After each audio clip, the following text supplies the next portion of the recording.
मला IPS बनायचं आहे.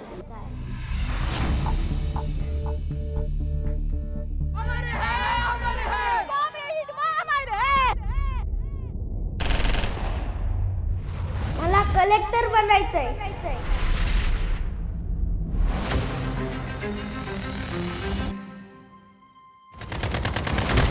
खून करावा पाहिलं ना, कोणाचा जीव फुकट जात आहे, आमचा जीव वाचला पाहिजे असं मनात येते. तसा आणि आम्ही आलो.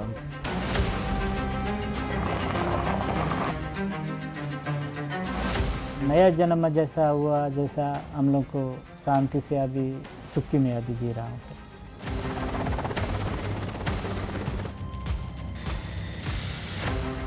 आज गिने चुने 10 के आसपास उनकी संख्या बची है और हम ऑलमोस्ट माओवाद की अंत की शुरुआत हो गई है।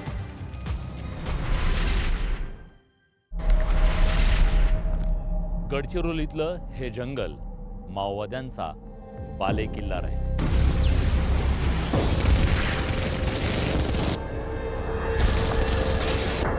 इथं राज्य माओवाद्यांचं, इथं कायदा त्यांचा, इथं झेंडा त्यांचा आणि इथं दहशत ही त्यांचीच.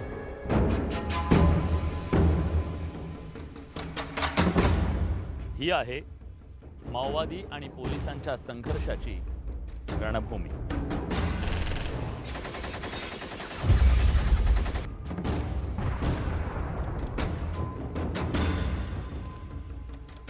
पण खरंच माओवाद अखेरच्या घटका मोजतोय का?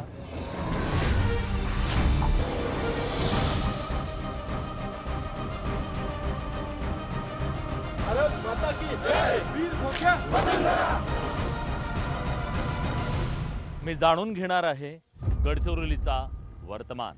मी सांगणार आहे गडचिरोलीचा भयग्रस्त भूतकाळ.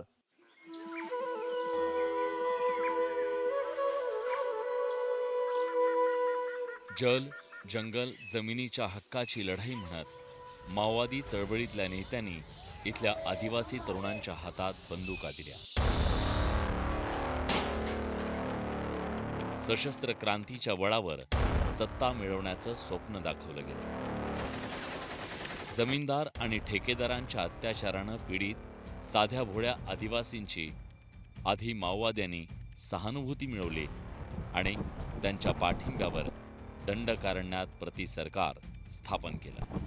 घनदाट जंगल, बारमाही वाहणाऱ्या नद्या, नद्यांवर पूल नाहीत, रस्ते नाही, कुठलंही सरकार त्या भागात अस्तित्वात नाही, सुरक्षा यंत्रणा पोहोचू शकत नाही. अशा भागात माओवाद्यांचं जनताना सरकार अस्तित्वात आलं. हे सरकार साधं सुधं नव्हतं. देशातल्या 10 राज्यातील 180 जिल्ह्यात त्यांचा प्रभाव होता. देशाचं 92,000 स्क्वेअर किलोमीटर क्षेत्र त्यांच्या मगरमिठीत होतं. ही काही छोटी गोष्ट नव्हती, कारण देशाच्या एकूण क्षेत्रफळाच्या 40% भाग माओवाद्यांनी काबीज केला होता. हे फक्त नावाचं सरकार नाही, तर केंद्रीय मंत्रिमंडळासारखी केंद्रीय समिती, त्यात वेगवेगळे 8 विभाग स्थापन केले. त्यातली एक सशस्त्र लढा देणारी सेंट्रल मिलिटरी कमांड, तर हल्ले करणारी पीपल्स गुरिल्ला लिबरेशन आर्मी आहे. दंडकारण्यात बंदुकीच्या जोरावर चालवल्या जाणाऱ्या प्रति सरकारच्या समोर भारत सरकार अक्षरशः हतबल वाटत होतं. वर्ष होतं 2009. UPA सरकारच्या काळात तत्कालीन पंतप्रधान मनमोहन सिंग म्हणाले होते, माओवाद देशांतर्गत सुरक्षेसाठी मोठा धोका आहे. 2014ला सरकार बदललं आणि सत्तेत आलेल्या मोदींनी माओवाद संपवण्याचा प्रण केला.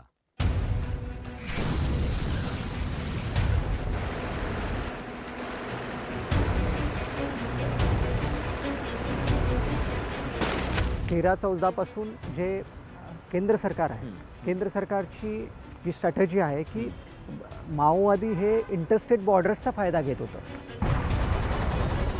वेगवेगळ्या राज्यांचा समन्वय नसल्यामुळे ऑपरेशन्समध्ये ते काय व्हायचं की ह्या राज्याच्या सीमेवर गेले, त्यांना माहिती आहे इकडचे पोलीस तिथं येत नाहीत, तिकडचे पोलीस तिथं, म्हणजे त्यांचे जे स्ट्रॉंग होल्ड होते ते सगळ्या बॉर्डरवरती होते.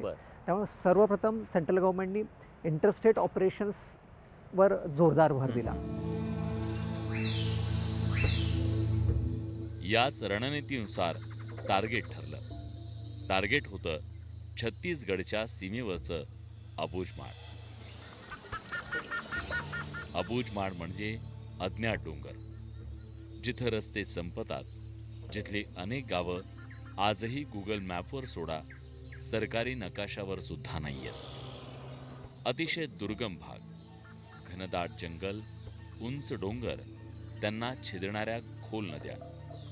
भारतातलं अमेझॉनचं जंगल जणू, जिथं दुपारीच अंधार पडतो. माओवाद्यांचं छत्तीसगडमधून येण्याचं हे प्रवेशद्वार त्यांचा बालेकिल्ला बनला. महाराष्ट्र आणि छत्तीसगडच्या सीमेवरचं महाराष्ट्रात पोलिसांचं शेवटचं ठाणं खुलणार.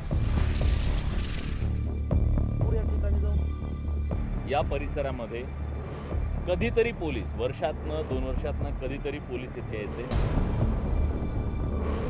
इथं राज्य होतं, इथं सत्ता होती, इथं झेंडा होता, इथं स्मारकं होती आणि इथं कायदा होता, तो माओवाद्यांचा.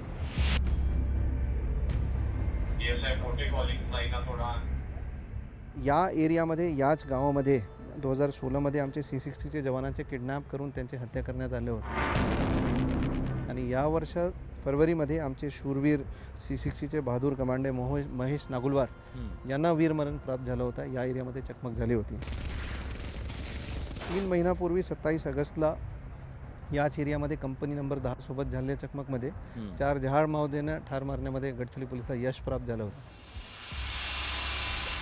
खूप लिबरेटेड झोन होता इथे आणि या पोलीस स्टेशन उघडणे तितके चॅलेंजिंग होतं. जवळपास 10 किलोमीटरचे कच्चे रस्ते बनवून आम्ही इकडे पोहोचले आहे. जसं आधीच्या काळामध्ये किल्ले जिंकायचे आणि आपला तिथं किल्ला स्थापन करून तिथं आपलं राज्य असायचं, तर हा किल्ला म्हणजे एक प्रकारचा हे पोलीस स्टेशन, इथं कॅम्प इथं उभं राहणं, पोलीस स्टेशन उभं राहणं म्हणजे इथं राज्य स्थापन करणं आहे. इथं आता पोलिसांचं राज्य आहे. महत्त्वाचे आणि खूप चॅलेंजिंग पण होता. हे आम्ही पहिला आमचे ठाणं अबुझमाडमध्ये यावर्षी उघडलेलं आहे. मागचे 3 वर्षामध्ये जवळपास 7 पोलीस मदत केंद्र आम्ही उघडले होते, परंतु सर्व जे होते अबुझमाडचे फुटेल्सवर किंवा आमचे जे दुसरी ठिकाणी सिक्युरिटी व्हॅक्युम्स होते तिथे आम्ही उघडले होते. परंतु आज आम्ही अबुझमाडमध्ये त्यांचे बालेकिल्ल्यामध्ये पोलीस ठाणे उघडलेलं आहे. आणि फुलनार जे आहे एक लिबरेटेड झोन होतं त्यांचे खूप बरोबर होता इकडे.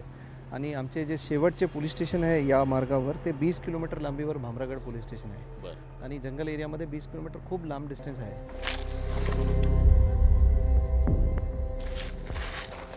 गडचिरोलीतल्या माओवाद्यांचं कंबरडं मोडण्यात सिंहाचा वाटा उचलला तो C60 कमांडो. भारत माता की जय, भारत माता की जय, वंदे मातरम. त्यांचं नुसतं नाव जरी ऐकलं तरी माओवाद्यांना अक्षरशः धडकी भरते. लढण्यासाठी माओवाद्यांचं जंगल हे बलस्थान होतं. म्हणूनच माओवाद्यांशी लढण्यासाठी केवळ पोलिसांना काठी घेऊन नाही, तर त्यासाठी एका विशेष पथकाची आवश्यकता होती, कमांडोंची आवश्यकता होती, ज्यांना जंगल माहीत आहे.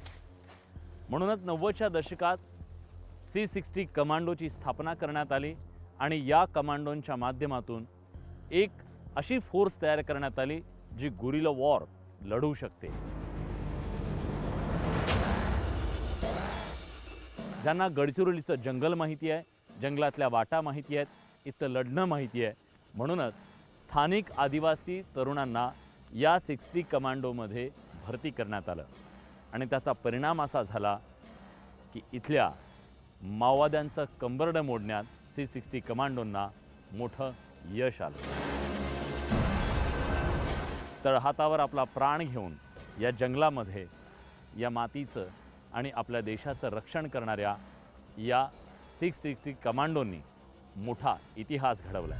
भारत माता की जय, वीर भोग्या वसुंधरा.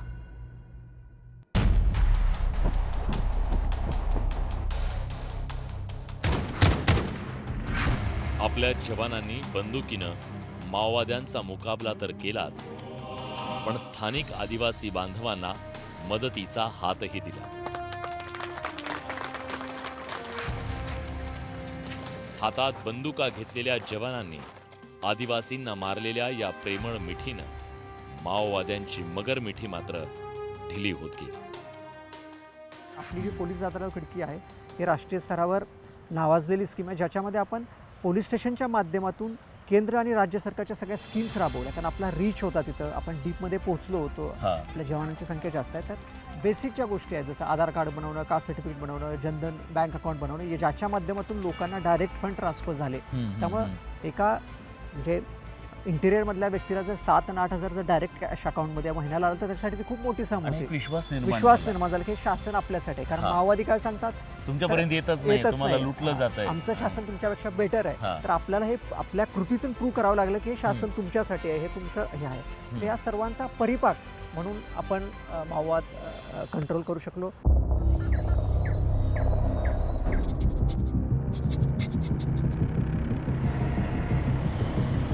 हा पराक्रम गाजवण्यासाठी पोलिसांना अत्याधुनिक शस्त्र,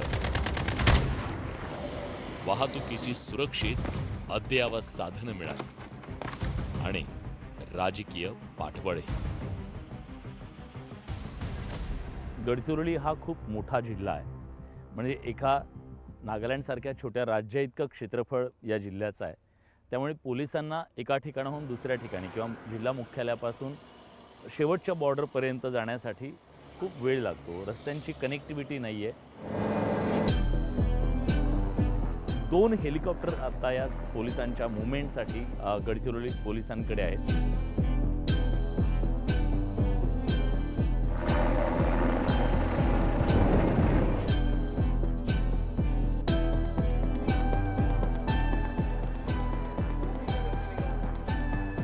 आज हमारे सीएम साहब इतने पॉजिटिव हैं गडचिरोली को लेकर के, मतलब हैट्स ऑफ टू हिम.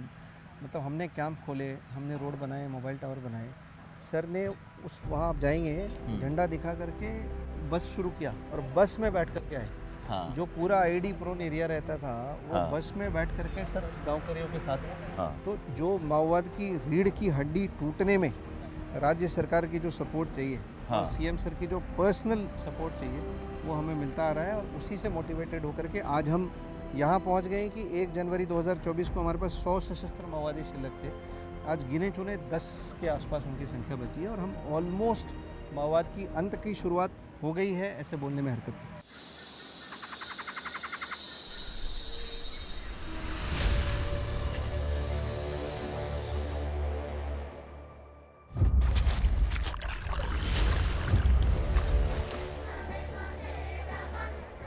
रणनीतीनुसार माओवाद्यांना त्यांच्याच बाले किल्ल्यात चहूबाजूंनी घेरण्यात आलं.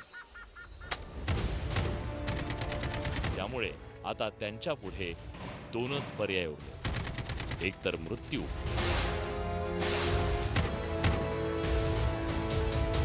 किंवा शरणागती. आत्मसमर्पणाची अगदी ट्रान्सपरंट पॉलिसी आणि एक चांगलं रिहॅबिलिटेशन होते.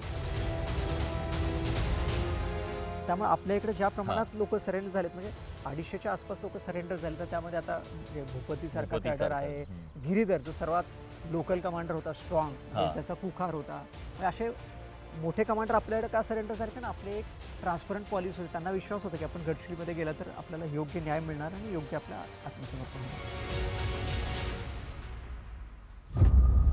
2009 ते 2012 या काळात गडचिरोलीत माओवादी चळवळ शक्तिशाली बनली. या काळात गडचिरोलीत 9 दलम, 4 प्लाटून आणि 2 कंपन्या मिळून 300 पेक्षा जास्त सशस्त्र माओवादी होते. याच माओवाद्यांनी 500 पेक्षा जास्त निष्पाप आदिवासींची निर्घृण हत्या केली. माओवाद्यांचं महाराष्ट्रातलं केडर उभं करणारा ब्रेन आणि लीडर होता भूपती, ज्यानं 40 वर्ष माओवादी चळवळीत सशस्त्र लढाई केली. भूपतीवर महाराष्ट्रात 65 लाख आणि देशातील इतर राज्यात 5.5 कोटी रुपयांचं बक्षीस होतं. पण आधी त्याची पत्नी तारक्का आणि आता भूपतीनं मुख्यमंत्री देवेंद्र फडणवीसांच्या उपस्थितीत आत्मसमर्पण केलं, ज्याने माओवादी केडरचा कणा मोडून पडला. मागच्या 5 ते 7 वर्षामध्ये जो नक्षलवादांवरती पोलिसांनी अंकुश बसवला, त्यामुळे आत्मसमर्पणाचे प्रमाण वाढले.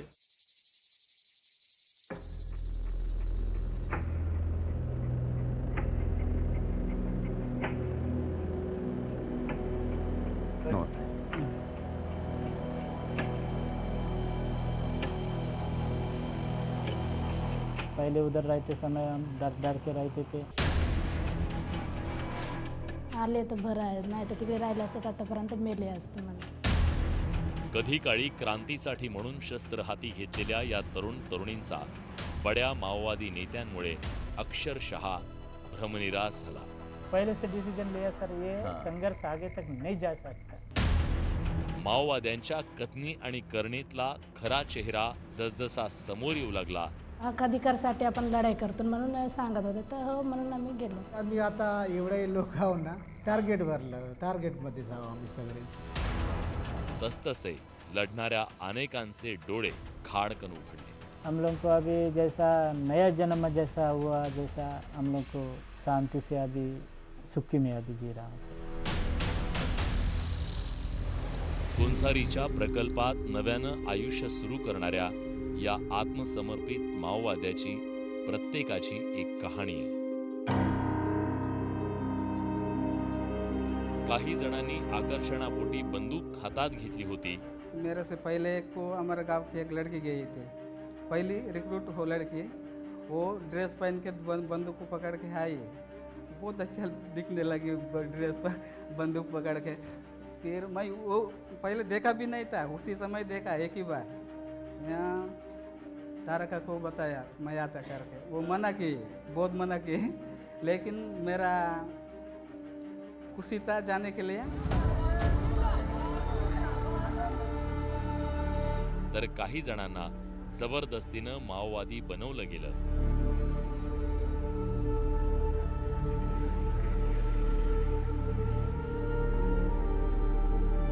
आम्ही 6 भाऊ बहीण होतो पूर्ण आमच्या घरात.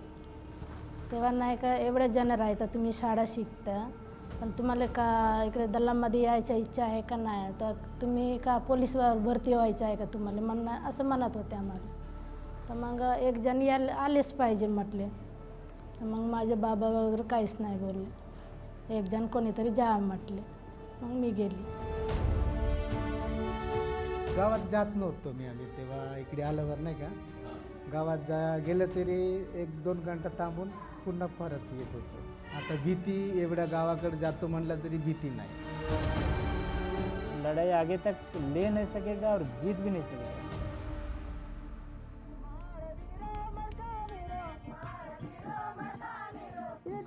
90चं दशक होतं. माओवादी चळवळ फोफावत होती, पण काही माओवादी नेत्यांची पैसा कमवण्याची भूक मूळ उद्देशाला तडा देणारी होती. माओवाद्यांनी खंडण्या गोळा करायला सुरुवात केली. मायनिंग कंपन्या, रस्ते कंत्राटदार, तेंदूपत्ता कंत्राटदार, पेट्रोल पंप चालक या सगळ्यांकडून खंडणी गोळा केली जायची. प्रत्येकाला आपल्या नफ्यातला ठरवून दिलेलं पर्सेंटेज द्यावंच लागायचं. काही जणांना तर प्रोटेक्शन मनी सुद्धा द्यावा लागायचा. नाही दिलं तर मग जीव गमवावा लागायचा किंवा धुडगूस घालून आर्थिक नुकसान सोसावं लागायचं. गडचिरोली जिल्ह्यातल्या विकासात्मक बाबींसह औद्योगिकरण आणि लोहखनिज उत्खननाला माओवाद्यांनी नेहमीच विरोध केला आहे आणि याच विरोधातून कंपनीचे उपाध्यक्ष आणि इतरांची माओवाद्यांनी हत्या केली. इतकंच नव्हं तर याच पहाडीवर लोहखनिजाची वाहतूक करणारे 100 ट्रक माओवाद्यांनी जाळून खाक केले. माओवाद्यांच्या दहशतीला बळी न पडता सरकारनं गुंतवणूकदारांना संरक्षण देण्याची भूमिका घेतली. त्यामुळेच सुरजागडमध्ये पुन्हा मायनिंग सुरू झालं. भविष्यात गडचिरोलीत लाखो कोटी रुपयांची गुंतवणूक आणण्याचे सरकारचे इरादे स्पष्ट आहेत आणि स्पष्ट आहे त्यासाठीचं धोरण. गडचिरोली आधुनिक गडचिरोली आम्ही बनवतो आहे, पण ही गुंतवणूक येत असताना 2 तत्व मी सांगितली. पहिलं तत्व, गुंतवणूक तर आणू, पण जल, जमीन आणि जंगल या गडचिरोलीचं जे आहे त्याचं संवर्धन करून या ठिकाणी आम्ही गुंतवणूक आणू, हे पहिलं तत्व. आणि दुसरं तत्व, या ठिकाणी जो रोजगार तयार होईल त्याच्यावर पहिला अधिकार हा भूमिपुत्रांचा असेल, या गडचिरोली जिल्ह्यातल्या आमच्या तरुणांचा असेल. या 2 तत्वांवर आपण सगळ्यांना मान्यता दिली.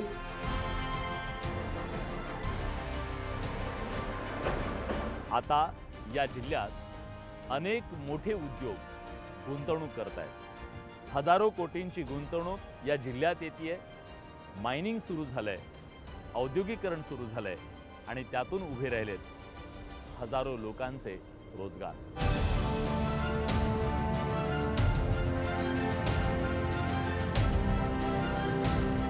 टाटा समूहाच्या उद्योगामुळे जमशेदपूर हे पोलादपूर बनलं. पण आता हे पोलादपूर बनण्याच्या दिशेनं गडचिरोली जात आहे, कारण गडचिरोलीमध्ये अनेक पोलाद उद्योग उभे राहत आहेत. त्याचं कारण आहे गडचिरोलीमधल्या या लोहाची असलेली गुणवत्ता. उच्च प्रतीच्या गुणवत्तेमुळे अनेक उद्योजक आता लोह खनिज शोधण्यासाठी गडचिरोलीमध्ये येत आहेत आणि इथेच प्लांट उभे करत आहेत. त्यामुळे पुढच्या काळात गडचिरोली हे स्टील हब बनणार हे निश्चित आहे.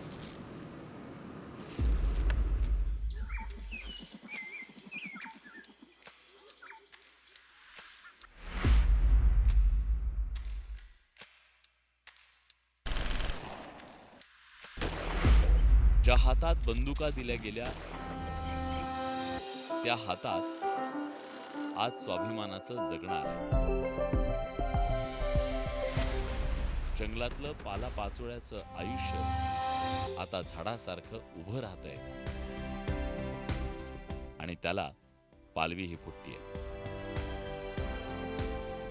आता इथे आल्यावर आता लग्न पण केली. 2 पोरी आहे मला जुळवे.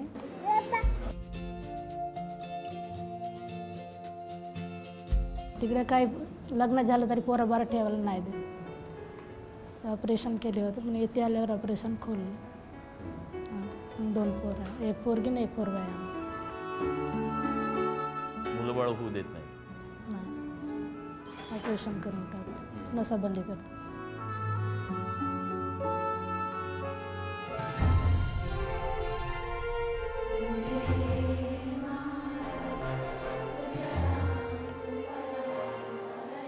उसवलेल्या आयुष्याला टाके घालणाऱ्या या आदिवासी मुली सुरजागडच्या लॉयड्स मेटलच्या गारमेंटमध्ये कौशल्य शिकल्या. स्वतःच्या पायावर उभ्या राहत आहेत. या गारमेंटमध्ये जवळपास 200 महिलांना रोजगार मिळालेला आहे. या सगळ्या महिलांना आधी ट्रेनिंग देण्यात आलं आणि आता अशा प्रकारचं हे युनिफॉर्म या इथं शिवणकाम करत असतात. शेती आणि तेंदूपत्ता याच्याशिवाय रोजगाराची कुठली संधी उपलब्ध नव्हती. पण आज या गारमेंटच्या माध्यमातून त्यांना एक हक्काचा रोजगार मिळाला.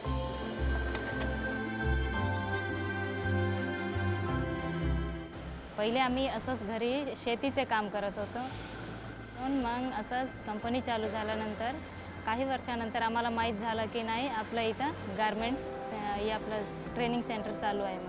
मग इथं येऊन आम्ही फॉर्म भरला. मग 6 महिन्याचं ट्रेनिंग दिलं गेलं आम्हाला. मग 6 महिने ट्रेनिंग संपल्यानंतर मग आम्हाला जॉईनिंग दिलं. इकडून तिकडून नाही का थोडंसं माहिती पडलं की कंपनी हे आम्हाला रोजगार वगैरे मिळतील म्हणून, तर त्यासाठी मी फॉर्म भरली 2-3 दिवसाने. मग लगेच नाही का आम्ही लागूनही गेले.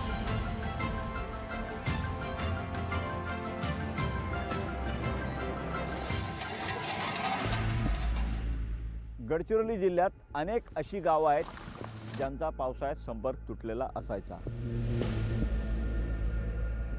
अनेक गावं अशी आहेत ज्यांचा तालुका मुख्यालयाशी तर काही तालुक्यांचा जिल्हा मुख्यालयाशी संपर्क तुटलेला असायचा. जिल्ह्यात बारमाही वाहणाऱ्या मोठ्या प्रमाणात नद्या असल्या तरी त्या नद्यांवर मोठे पूल नाही आणि लहान पूल हे पाण्याखाली बुडायचे. दुसरं महत्त्वाचं म्हणजे अनेक गावं अशी आहेत ज्या गावांना जायला साधा रस्ताही नाही.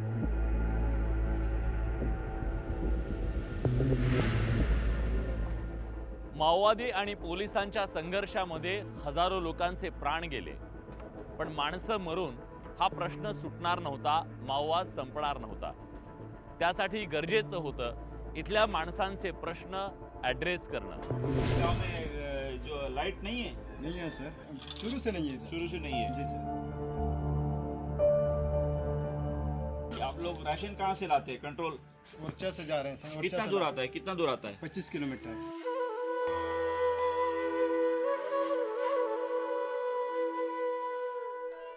इथले प्रश्न संपवणं, तेव्हाच संपणार होता माओवाद.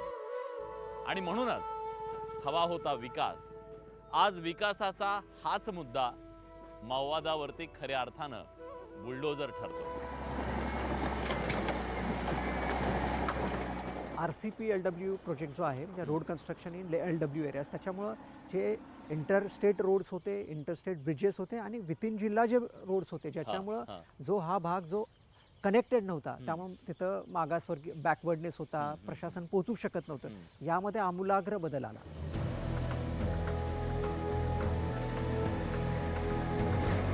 हे नुसत्या गडचिरोली जिल्ह्याचं उदाहरण द्यायचं झालं तर 500 किलोमीटरच्या वर रस्ते बनवले, तर मोठे इंटरस्टेट ब्रिजेस बनवले की ज्याच्यामुळे हा एरिया लँडलॉक होता, तो मोठ्या शहरांसाठी ओपन झाला. त्याचबरोबर डिजिटल कनेक्टिव्हिटीमध्ये मोठ्या प्रमाणात मोबाईल कनेक्टिव्हिटी गेल्या 4 वर्षात आपल्या गडचिरोलीमध्ये 550 मोबाईल टावर्स उभा झालेले आहेत. गावगाव टावर. हां, मग त्यामुळं ह्या सर्वांचा उपयोग इकॉनॉमिक एम्पॉवरमेंटसाठी झाला आणि त्याचबरोबर ऑपरेशनसाठीही झाला. भीतीचं वातावरण दूर झाल्यामुळं काय झालं सर की जिल्ह्यातले जे चांगले ठेकेदार होते, चांगले मुलं होते, ते उद्योगाला पण लागले आणि ते काम करायला इथे येऊन लागले.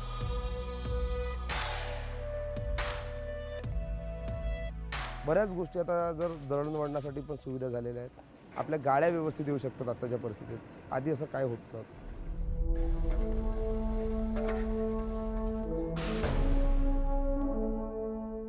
आता आपण इथं येऊन बोलू शकत आहोत, तुम्ही पण आले, याचं सुद्धा म्हणजे एवढी चांगली व्यवस्था आहे की आता बऱ्यापैकी ठीक आहे.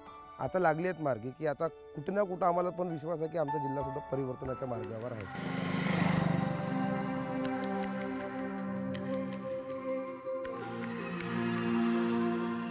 एटापल्ली तालुक्यातल्या संवेदनशील भागातली 15 ते 16 गावं ही मुख्य तालुक्यापासून तुटलेली होती,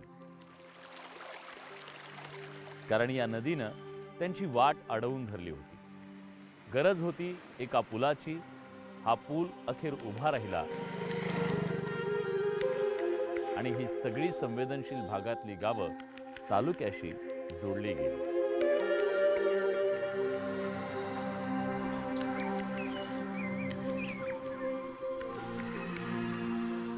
जगापासून तुटलेलं असणं इथल्या माणसांच्या मागासलेपणाचं प्रमुख कारण आहे.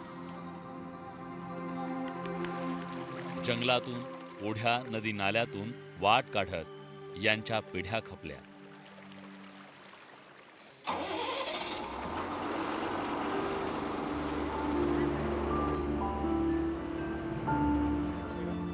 ताडगुडा नदीवरचा हा पूल यांच्यासाठी स्वर्गाच्या सीडीपेक्षा कमी नाहीये. त्यामुळे या भागात पहिल्यांदाच बस धावली. ब्रिज झाल्यामुळे इकडल्या लोकांची जी जाण्या येण्याची व्यवस्था आहे हे लवकरात लवकर, म्हणजे पहिले जायला जे 2-2 दिवस लागायचे, 1-1 दिवस लागायचा. आता हे ब्रिज झाल्यामुळे बस चालू झाली, त्यांना एटापल्ली जाण्यासाठी 1 ते 1.5 ते 2 घंट्यामध्ये पोहोचू शकतात.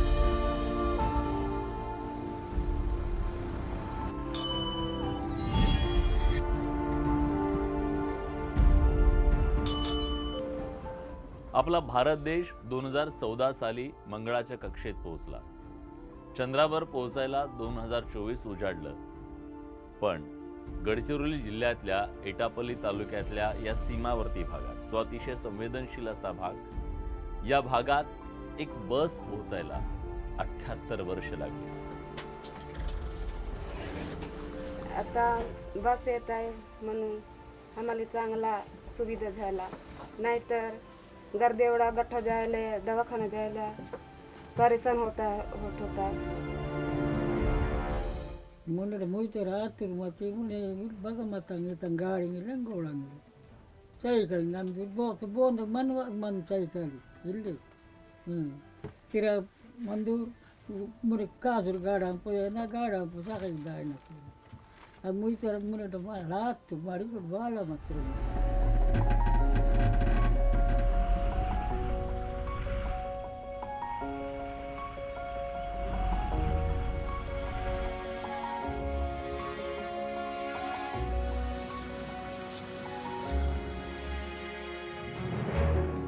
जगापासून तुटलेल्या मागास भागात आम्ही फिरत होतो.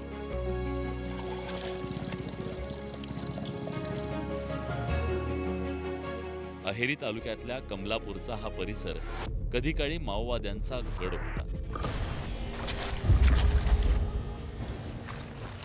इथले आदिवासी पोलीस आणि माओवाद्यांमध्ये कायम भरडले गेल्याचं स्थानिक पत्रकार सांगत होते.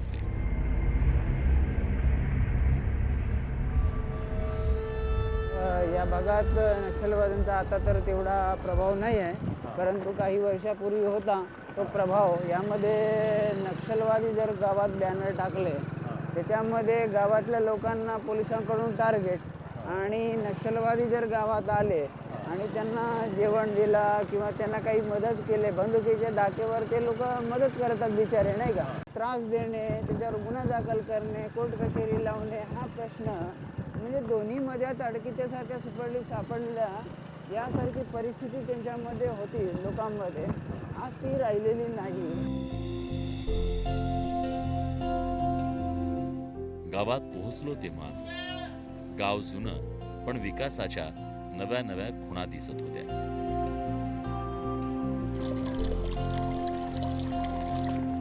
ही सगळी गाव हे मी अక్కడ काही नोले महत्वाचे. इंटरनेटच्या युगातही ऑफलाईन असलेली गावं आता ऑनलाईन होत आहेत. या इथं गावांमध्ये असे टॉवर उभे राहत आहेत, जे टॉवर कधी काळी उभं करण्यासाठी माओवाद्यांची परवानगी घ्यावी लागायची. गावात मूलभूत सोयीसुविधांचा विकास हळूहळू होताना दिसतोय. गावात वीज आली आहे आणि हे पाणी सुद्धा. शिवाय जी आधी खापराची घरं होती ती आता मजबूत बनतायत, घरकुलं हळूहळू उभी राहत आहेत. पण आजही मोठ्या विकासाची या गावांना आस आहे. गावाच्या कोपऱ्यावर एक बैठक सुरू होती. सुरुवात होत आहे ना, ग्रामसभेचं जर महत्व जर लोकांना समजेल ना, तर निदान फक्त ते जलजंगल जमिनीपुरतीच नाही आहे ग्रामसभा. तिथं गावकऱ्यांना संविधानाची, ग्रामसभेची आणि पेसा कायद्याची माहिती समजून सांगितली जात होती. ग्रामसभा म्हणजे एक मोठी दर्जा आहे गावाची. ते प्रत्येक अधिकाऱ्यांना हलवू शकतो, प्रत्येक अधिकाऱ्यांना योग्य ते दिशा दाखवू शकतो. प्रत्येक अधिकारी त्या पद्धतीने काम करू शकतात जर गाव एक झाला तर.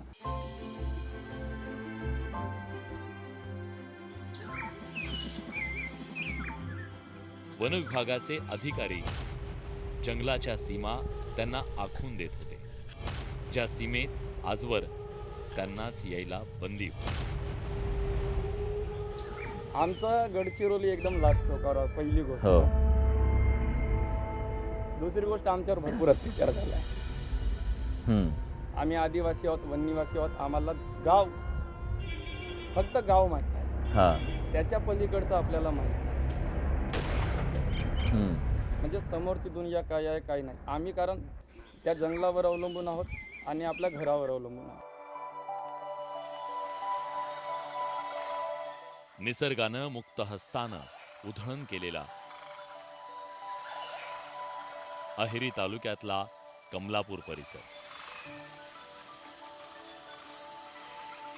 9 हत्तींच्या अधिवासाचं नयनरम्य ठिकाण.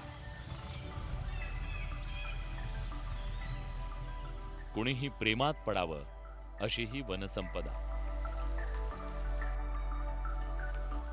पण इतक्या सुंदर परिसरावर माओवाद्यांच्या दहशतीची सावली होती. माओवाद्यांनी इथल्या पर्यटन स्थळाला सुद्धा विरोध केला. काही वर्षांपूर्वी तोडफोड करून पर्यटन प्रकल्पाची नासधूस केली. माओवाद्यांचं पहिलं अधिवेशन इथेच पार पडलं होतं.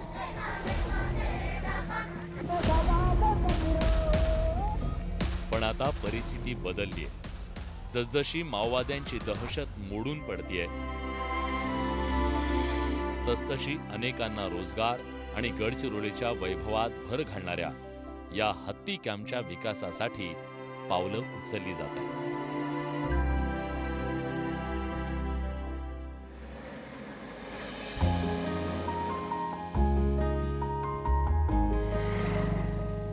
विकासाच्या बरोबर आरोग्याचा प्रश्नही इथे गंभीर होता.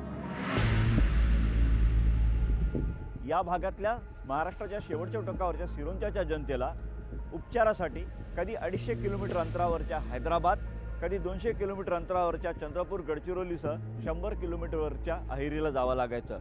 मात्र तिथं पोहोचण्यापूर्वीच अनेक रुग्णांचे जीव गेले आहेत. लोक दवाखान्याकडे यायचे नाहीत, लोकांकडे आम्हाला जावं लागत होतं. आणि लोकांमध्ये वेगळ्या पद्धतीची दवाखान्याबद्दल पण भीती होती आणि लोकांमध्ये अंधश्रद्धा पण होतं.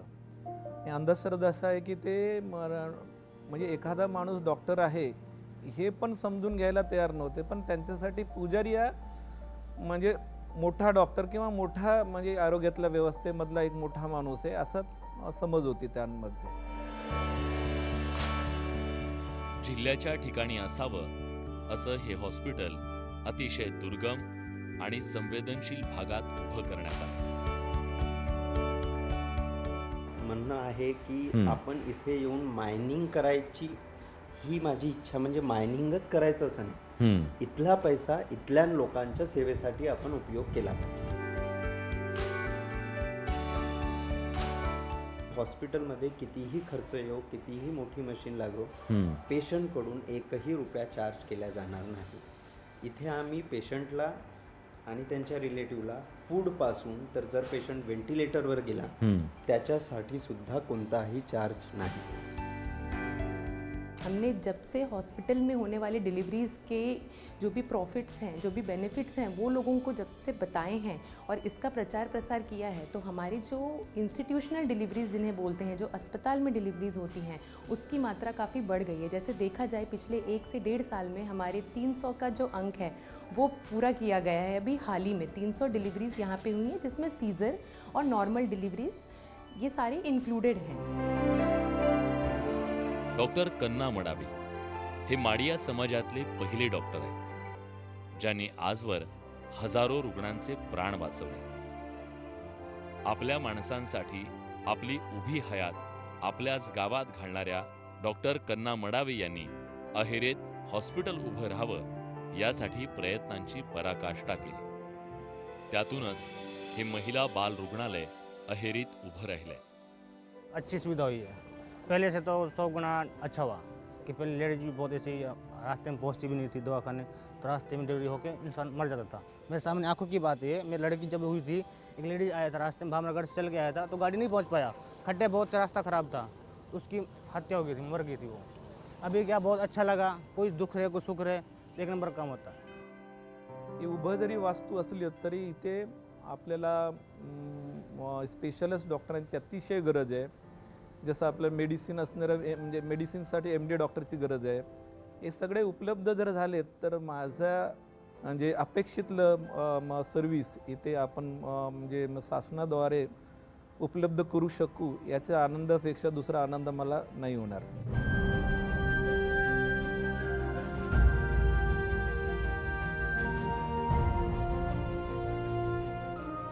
महाराष्ट्राचं शेवटचं टोक असलेल्या सिरोंचामध्ये मेडिकल कॉलेज आणि इंजिनिअरिंग कॉलेज उभं राहते.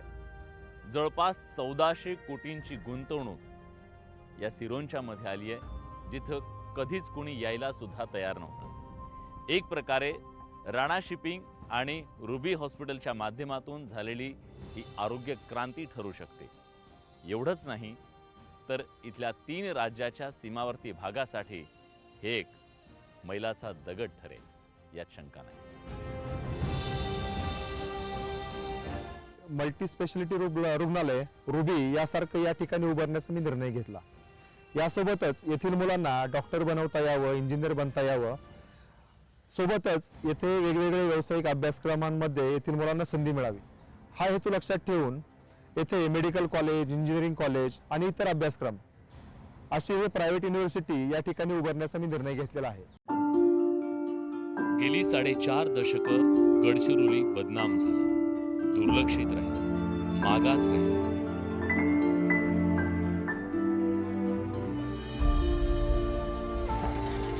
रुतलेलं विकासाचं चाक आता कुठे फिरू लागलं. अर्थात गडचिरोली बदलू लागली. भविष्यात गडचिरोलीत विमानतळ उभं राहणार आहे. शिवाय रस्त्यांबरोबर देसाईगंज ते गडचिरोली या शहरापर्यंत रेल्वेची नवी लाईन टाकली जाते. मागासलेपणाची ओळख पुसणाऱ्या बदलाच्या या खाणाखुणा गडचिरोली अभिमानानं आपल्या अंगावर मिरवतीये. हे केवळ कुठल्या एका क्षेत्रात नाही तर प्रत्येक क्षेत्रात तो बदल दिसू लागला. पिढ्यानपिढ्या अंधार वाहिलेल्या माणसांच्या आयुष्यातला हा प्रकाशाचा किरण म्हणजे भयमुक्त ते विकासयुक्त अशा भविष्याची सुरुवात आहे. पण त्याला सातत्यपूर्ण प्रयत्नांची आणि राजकीय इच्छाशक्तीची आवश्यकता आहे. गडचिरोलीतल्या भयाच्या इतिहासाचं शेवटचं पान लिहिलं जातंय. त्यावेळी त्याच्या नोंदी ग्राउंड झिरोवरून कॅमेऱ्यात कैद करण्याचा आमचा हा प्रयत्न होता. आर पाटील म्हणाले होते की माओवादाची मुळं ही मंत्रालयाच्या 6व्या मजल्यावर आहे. हेच ओळखून मुख्यमंत्री झाल्यानंतर पहिल्यांदाच देवेंद्र फडणवीस यांनी थेट गडचिरोलीचं पालकमंत्रीपद स्वीकारलं आणि अगदी कमी काळात दाखवून दिलं की व्यवस्थेनं ठरवलं तर काय घडू शकतं. आज गडचिरोलीला हवाय विकास, सुरक्षा, शांतता आणि इथल्या जल, जमीन आणि जंगलाची सुरक्षा.